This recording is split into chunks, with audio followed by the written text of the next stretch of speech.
Buenos días, iglesia. Muchas gracias por estar aquí en nuestro servicio online. Estamos tan felices que estén aquí. Hoy día vamos a comenzar una nueva serie que se llama Tesalonicenses. Y vamos a escuchar a Pastor Henry en un momento, pero queremos dejarles saber que tenemos una aplicación para nuestra iglesia.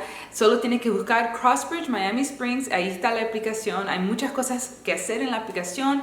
Puede poner sus peticiones de oración y también ver nuestros eventos que van a venir pronto. También queremos dejarles saber que tenemos un servicio en persona a las 11:30 y también tenemos un servicio en inglés a las 10. Eso es todo por hoy. Muchas gracias una vez más por estar aquí.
Hola, soy Henry Rojas, el pastor del Ministerio Hispano, aquí en Crossbridge, Miami Springs.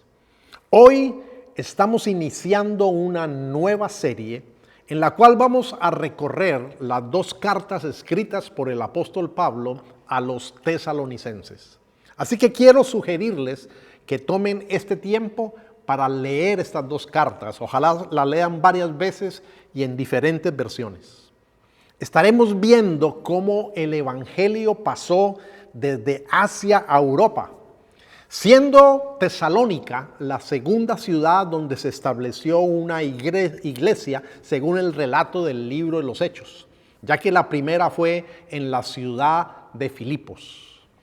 Las cartas a los tesalonicenses contienen una de las más importantes enseñanzas acerca de la profecía bíblica.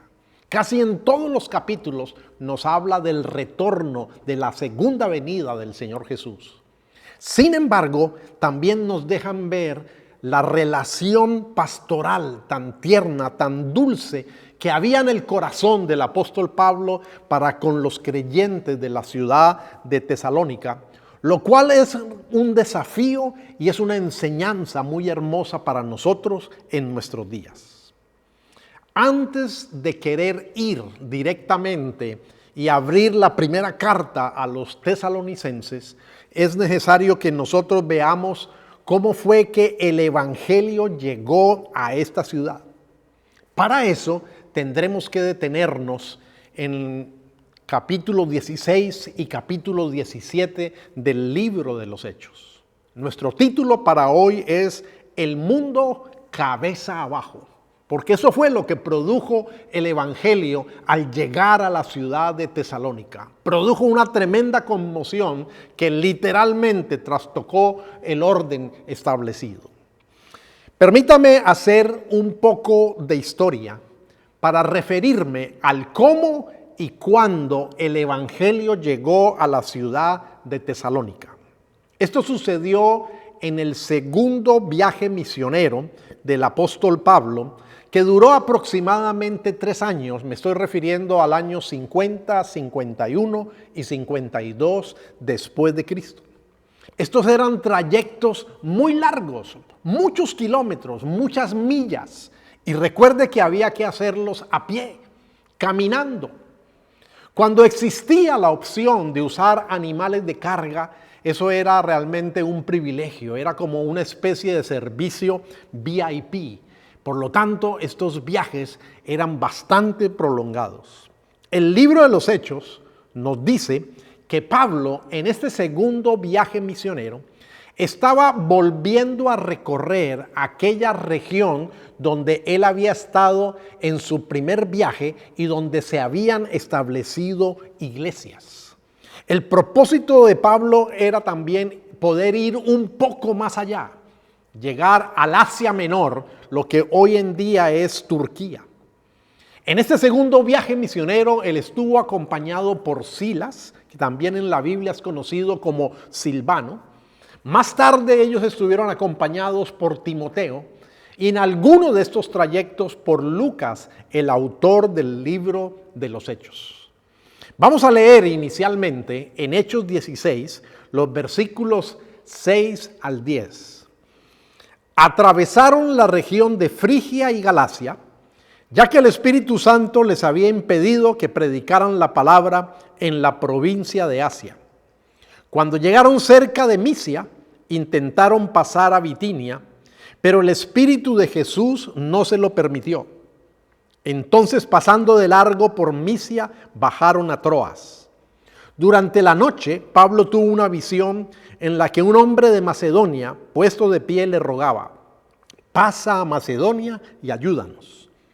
Después de que Pablo tuvo la visión, enseguida nos preparamos para partir hacia Macedonia, convencidos de que Dios nos había llamado a anunciar el evangelio a los macedonios.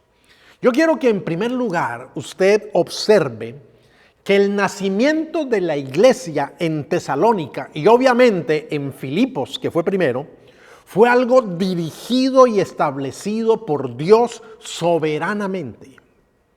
La intención inicial de Pablo con su compañero Silas era visitar las iglesias que habían sido establecidas, fortalecerlas, las que habían quedado en su primer viaje misionero, y entregarles las cartas que habían escrito los apóstoles y los ancianos de la ciudad de Jerusalén, que hablaban acerca de cómo los cristianos procedentes del mundo gentil debían comportarse con respecto a la ley judía. Así que los planes de Pablo era ir al Asia Menor, pero el texto nos dice que Dios se lo impidió.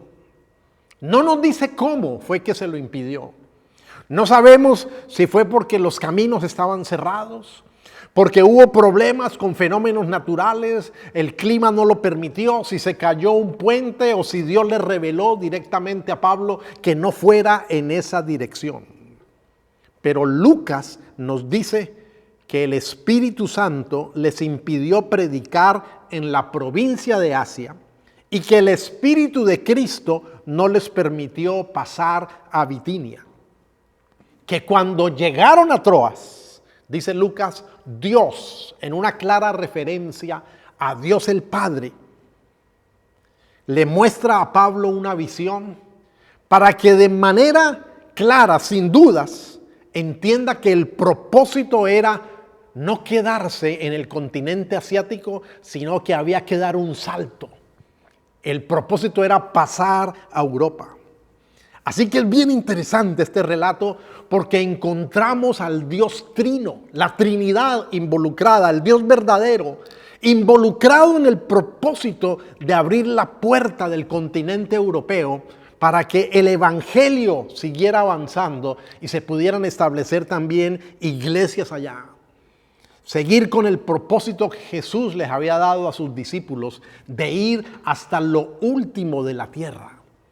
Llegar hasta el rincón más recóndito, poder alcanzarlo con el mensaje del evangelio, y esto era dar un salto para llegar a Europa.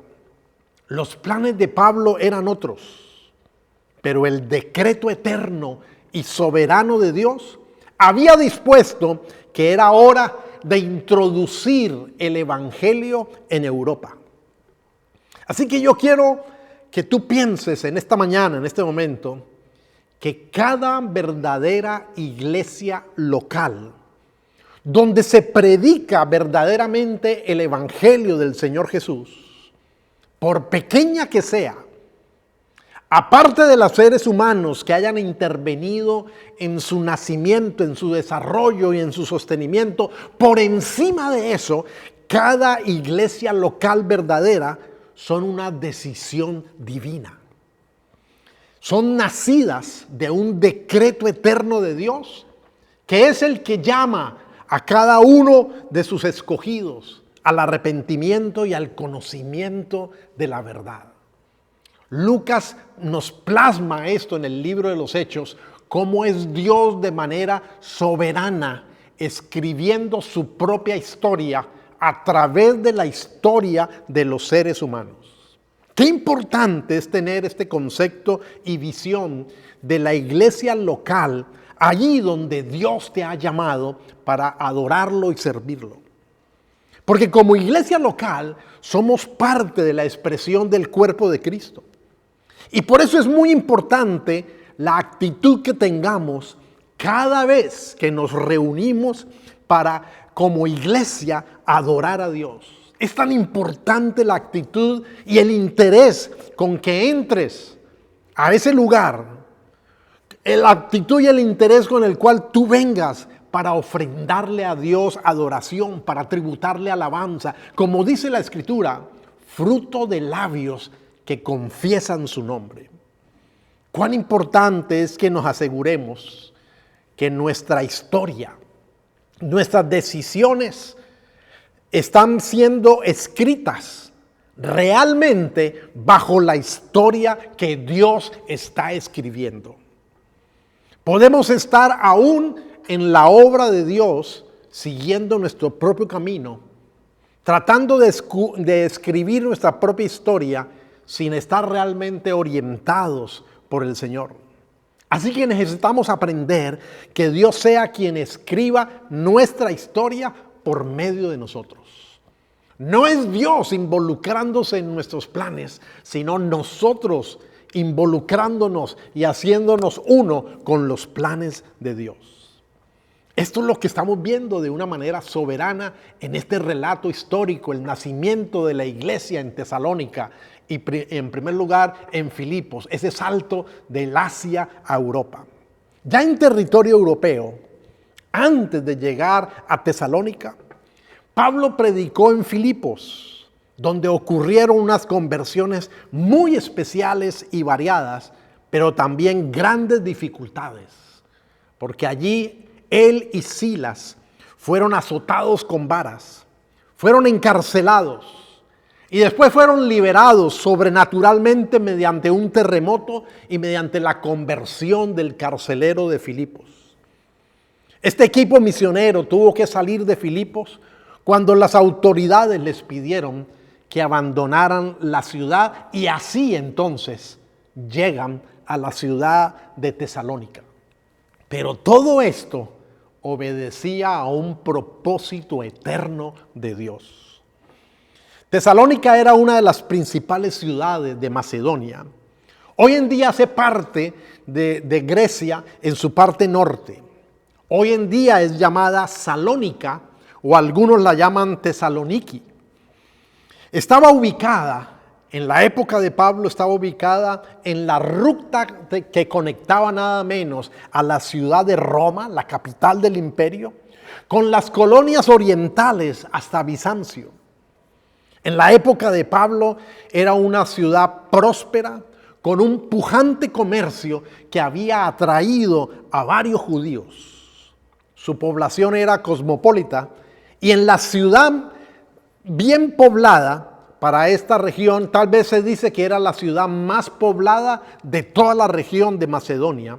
Tenía una clara influencia grecorromana, tanto en su cultura como en su religión, y por eso entonces ahí también se adoraban varios dioses, varios ídolos.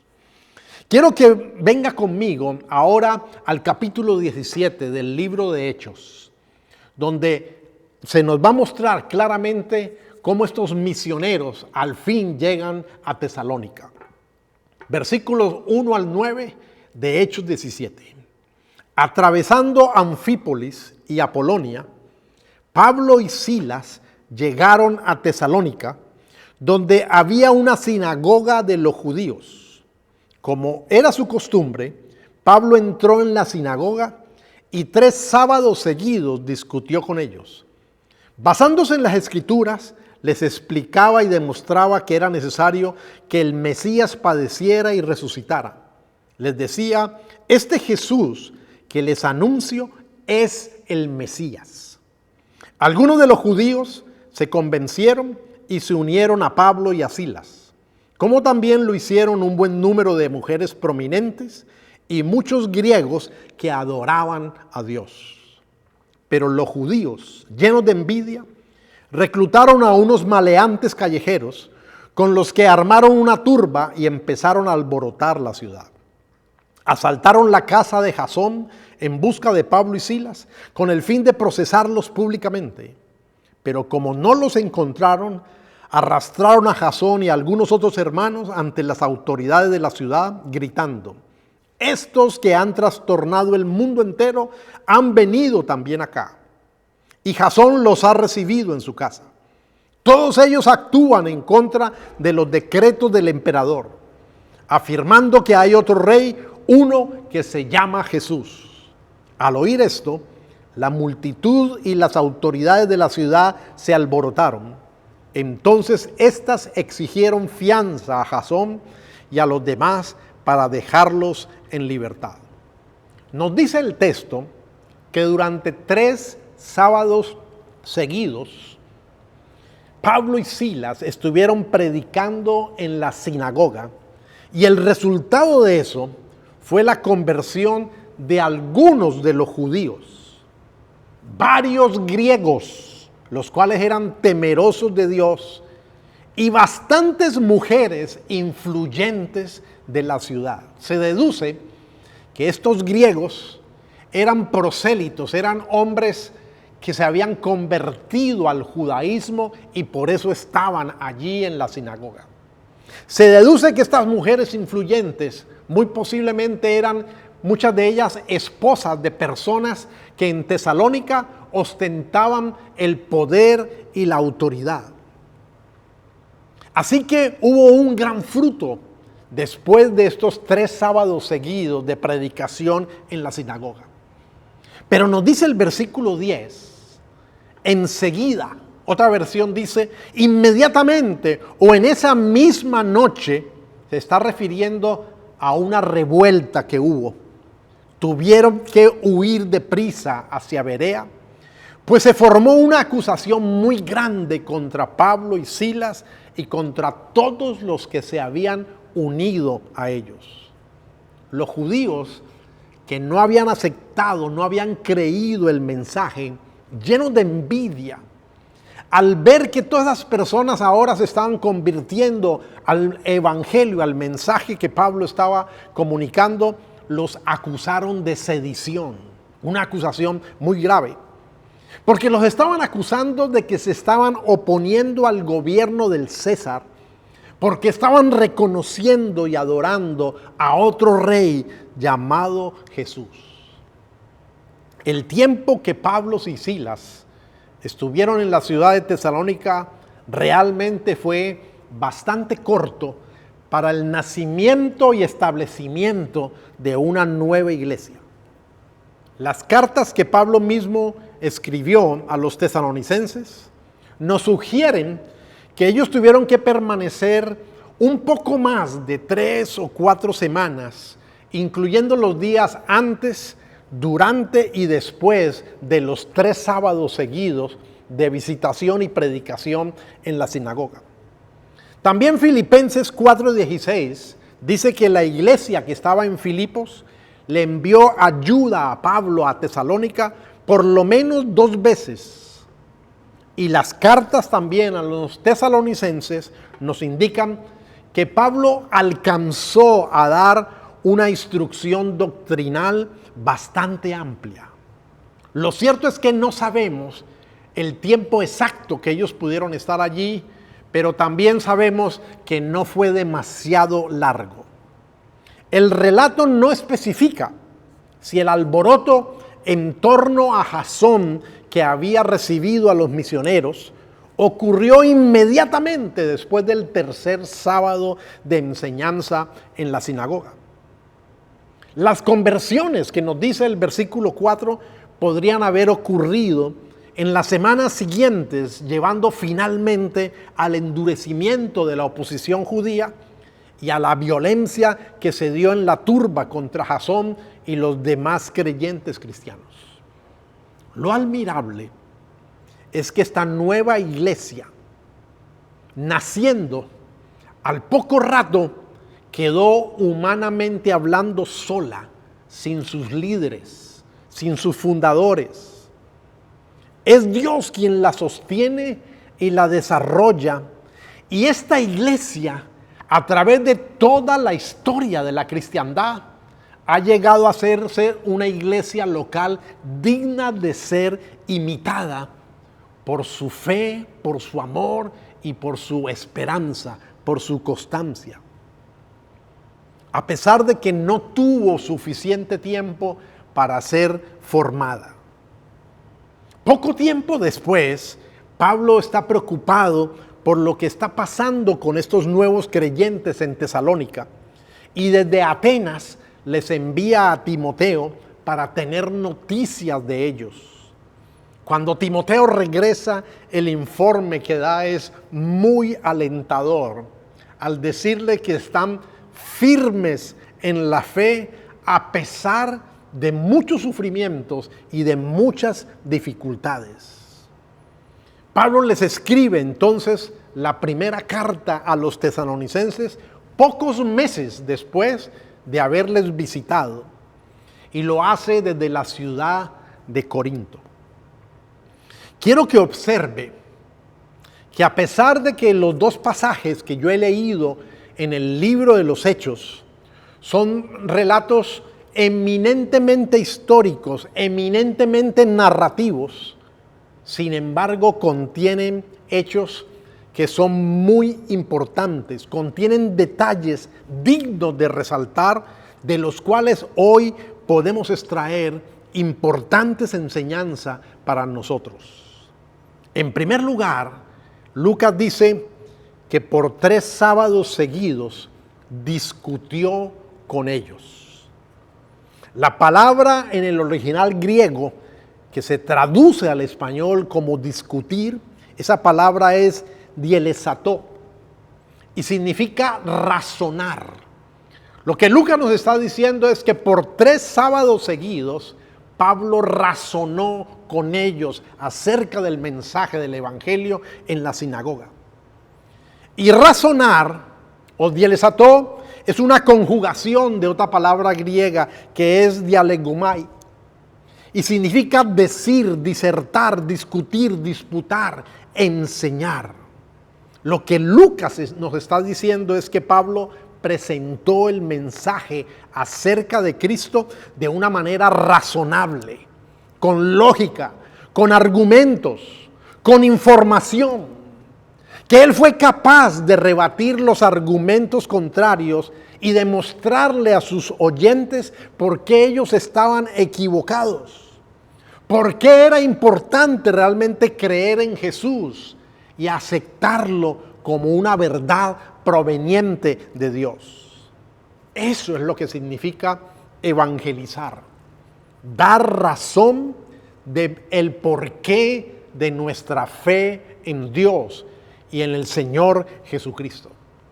Es el apóstol Pedro quien en el capítulo 3, primera de Pedro 3:15, nos advierte que debemos estar preparados siempre para dar razón del porqué de nuestra fe cristiana. Dice, en cambio, adoren a Cristo como el Señor de su vida. Si alguien les pregunta acerca de la esperanza que tienen como creyentes, estén siempre preparados para dar una explicación. Qué interesante esto.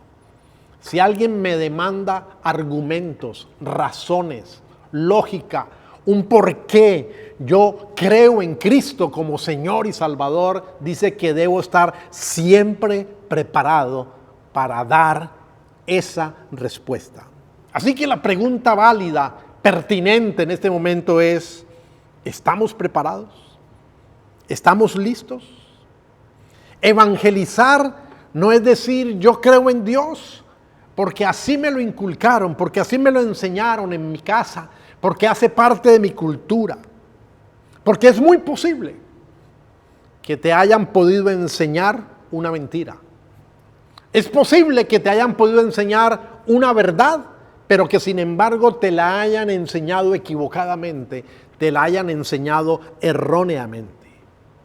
Dice el texto que la base, el fundamento para los argumentos que Pablo tuvo fue la Escritura, y está con E mayúscula, porque está hablando de la palabra inspirada y revelada de y por Dios. En este caso se está refiriendo específicamente al Antiguo Testamento, porque el Nuevo Testamento apenas estaba comenzando a escribirse. Esto es esencial, que hablemos de nuestra fe, pero no solamente basados en nuestros sentimientos, en nuestras experiencias, en nuestras percepciones, sino teniendo como fundamento lo que la Biblia dice. Es bien importante saber comunicar este mensaje del Evangelio tal como es presentado en la Biblia, con el énfasis adecuado que la misma Biblia hace para presentarlo. Por eso estoy viendo en este relato histórico estos detalles de cómo fue que Pablo discutió, razonó, debatió, enseñó el Evangelio esos 3 sábados en la ciudad de Tesalónica. Me he preguntado, a manera de curiosidad personal, ¿qué textos habría usado Pablo para mostrarle a estos judíos y a estos griegos convertidos al judaísmo que el Mesías tenía que morir y resucitar? Mostrar sin la explicación del Nuevo Testamento, solamente con el Antiguo Testamento, mostrar que el Mesías tenía que ser un Mesías que sufría, es más fácil a la luz del Antiguo Testamento que mostrarlo que era un Mesías que tenía que resucitar. Por ejemplo, tenemos el Salmo 22, tenemos Isaías 53, que claramente nos hablan del el ungido del Señor, del Mesías, pero mostrándolo como un ser que pasaría por sufrimiento. Pero no tenemos tantos versículos en el Antiguo Testamento que de manera clara y sin explicación en el Nuevo Testamento nos muestren la necesidad de la resurrección. Por ejemplo, está el Salmo 16:10. Pues no me dejarás en el sepulcro, no abandonarás en la fosa a tu amigo fiel. La idea es, no dejarás a este ser, incluyendo su cuerpo, abandonado en la fosa, para que se pudra, para que vea corrupción. Y es evidente que cuando David escribe esto, no pudo escribirlo acerca de sí mismo, porque su cuerpo se pudrió en la fosa. Pero no así el cuerpo del Mesías, de Jesús. Y esto fue un argumento muy importante y muy valedero que Pablo está usando, seguramente, porque no lo sabemos si fue esto lo que usó, para hablarles de que Jesús resucitó y es el cumplimiento de lo profetizado y es el Mesías. Ahora lo sabemos con claridad de que este versículo 1000 años antes de Jesús se escribió para profetizar la muerte y resurrección del Mesías y de que Jesús es ese Mesías. Ahora, por la revelación del Nuevo Testamento, también sabemos que Jonás fue una figura de la resurrección de Cristo. Al estar 3 días en el vientre de un pez, Jesús mismo dijo que esa era la señal del profeta Jonás con respecto a su sepultura y a su resurrección. Pero también hay otro detalle bien importante aquí de la enseñanza de Pablo, de este discutir, de este razonar, de este demostrar, usando como base la Escritura. Y es justamente que él mostró la necesidad de que el Mesías muriera y resucitara. ¿Por qué eso era una necesidad? Ni los discípulos del Señor Jesús, ni los judíos aceptaron fácilmente este concepto de un Mesías sufriente. Siga conmigo esta lectura que nos dice Lucas, pero ya no en el libro de Hechos, sino en el Evangelio de Lucas. Lucas 18, 31 al 34. Jesús llamó aparte a los 12 discípulos y les dijo: ahora vamos a Jerusalén, donde se cumplirá todo lo que los profetas escribieron acerca del Hijo del Hombre. Pues lo van a entregar a los extranjeros y se burlarán de él, lo insultarán y lo escupirán, lo golpearán y lo matarán, pero al tercer día resucitará. Y noten lo que dice en el versículo 34. Ellos no entendieron nada de esto, ni sabían de qué les hablaba, pues eran cosas que no podían comprender. La idea que tenían ellos en su cultura era la de un Mesías victorioso, un Mesías fuerte que derrotaría a sus enemigos con poder y fuerza, lo que sucederá cuando Cristo venga por segunda vez. Hoy en día, la gente tampoco alcanza a entender plenamente la necesidad de la muerte y resurrección de Cristo como la única forma para obtener el perdón de los pecados y la obtención de la vida eterna. Porque no alcanzan a ver la gravedad de su propio pecado y de su culpa. No alcanzan a ver lo impagable que es su deuda delante de Dios. Creen que mediante su esfuerzo y su bondad, ellos pueden ganarse o por lo menos contribuir para ganarse ese perdón. Al igual que Pablo y Silas, necesitamos explicar que la fe debe ser colocada solamente en Jesús y en su obra redentora, en su muerte y su resurrección.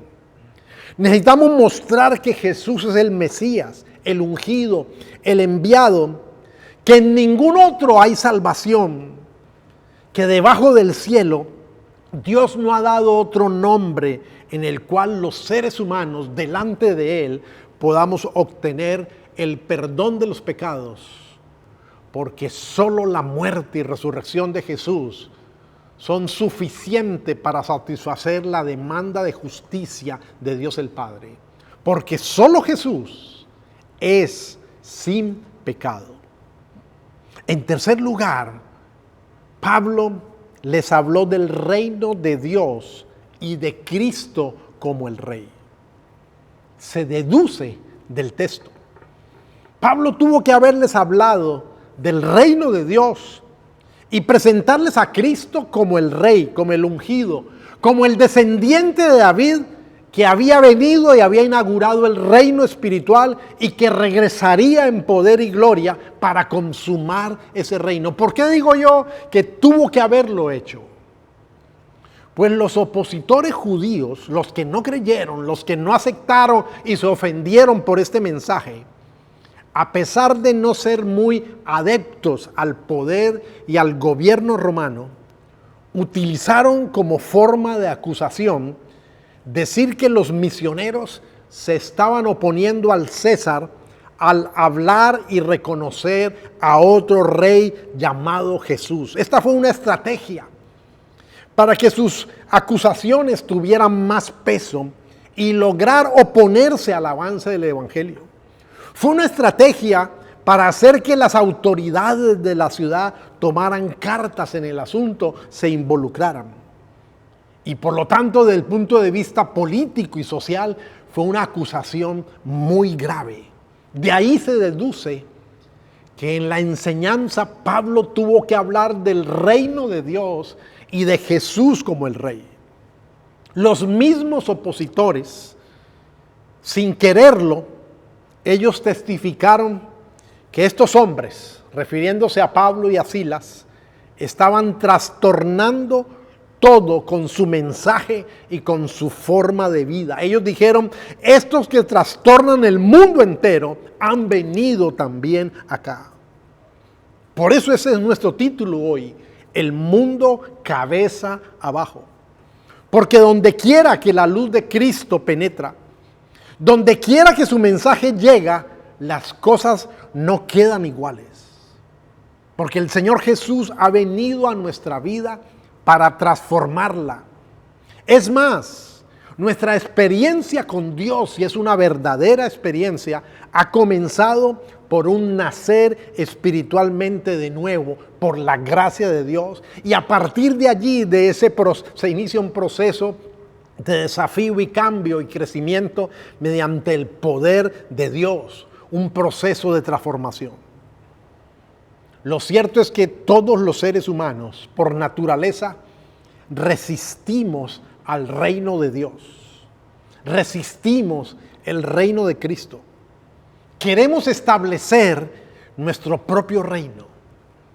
Queremos ser dueños de nuestra propia historia, sin darnos cuenta que hay una historia superior, soberana, del Dios creador de los cielos y la tierra, que se está escribiendo, involucrando nuestra historia. Por eso, querido amigo, querida amiga, a menos que Jesús sea tu Rey, sea tu Señor, a menos que eso sea cierto, Él no podrá ser tu Salvador. Por eso el mensaje del Evangelio llama al arrepentimiento. No podemos recibir el beneficio del perdón de nuestros pecados si no queremos someternos a la autoridad de Cristo en nuestra vida. No te estoy diciendo que te vas a ganar el perdón de tus pecados por tu obediencia. No estoy diciendo eso. Pero lo que estoy diciendo es que la verdadera fe, la fe bíblica, la fe que realmente lleva a la salvación, que es por gracia, un regalo de Dios, reconoce quién es Cristo. Y Él es el Señor, Rey por los siglos de los siglos. Él es el Señor y Rey que ha de volver. Mientras Jesús regresa, su reino ya ha sido implantado en nuestras vidas, en nuestros corazones, porque Dios está reinando, siempre lo ha hecho y siempre lo hará. De lo anunciado por Pablo en la sinagoga durante estos 3 sábados, estos 3 días de reposo, aprendemos qué enseñar y qué creer respecto del Evangelio. Aprendemos qué aplicar y qué vivir en nuestras vidas. Que Dios con su fortaleza nos capacite, nos llene de ímpetu para comunicar estas mismas verdades y sobre todo vivir este mismo Evangelio como un verdadero modo de vida. Que Dios en su gracia y en su misericordia nos haga entender que hay una historia superior a la historia de cada persona, a la historia de cada nación. Hay una historia superior. Que la historia del ser humano es algo lineal, no es cíclico, es lineal, que tiene un principio y tiene un fin y está determinada por lo que Dios ha decretado desde la eternidad. Él es el que tiene los verdaderos hilos de nuestra historia.